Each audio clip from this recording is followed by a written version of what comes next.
And Aaron Bastani watched it and he said, this is really something. Boris basically saying the Treasury pushed for what has become known as the Boris wave because of inflationary wage pressures. In other words, net migration of 900,000 in 1 year to stop wage growth. Yes, absolutely. And, we covered this and I'll speak about it more in a moment. But basically, Boris was saying that he brought in all these people to keep wages low. Come on, what kind of argument is that? He was actually much clearer about that and much more open about it last year when he appeared on a podcast with the Sun newspaper.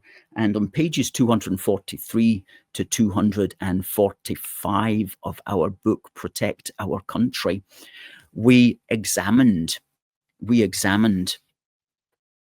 his claim. And I'll just read out what he said.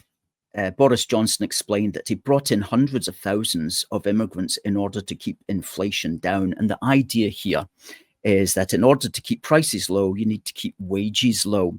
And in order to keep wages low, you need a large amount of surplus labor so that employers are not compelled to raise wages. And keeping wages down is actually probably the poorest possible excuse for mass immigration you could possibly make. But Boris continued to make it with a straight face. This is what he said last year. As we came out of the 2020 period, what happened was that we had a nightmare where we couldn't stack the shelves and we couldn't fill the petrol stations with petrol. Everybody was freaking out. Every business and every department of state was saying we need pairs of hands to get things done.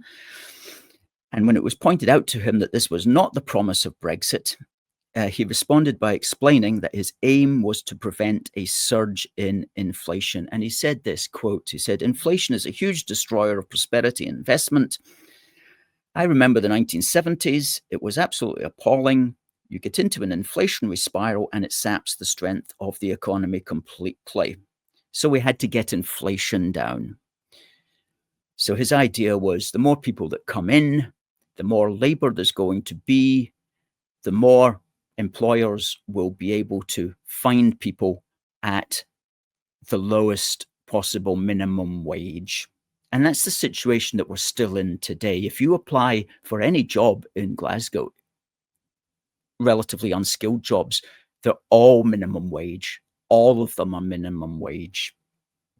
So I would say to Boris, if I had been interviewing him there on the Daily Telegraph podcast, I don't think that's the most moral case that you can make for mass immigration, Boris, quite frankly. And it's wrong economically as well, because large numbers of people will inevitably push up prices in other areas, such as housing and public services and the welfare system and so on.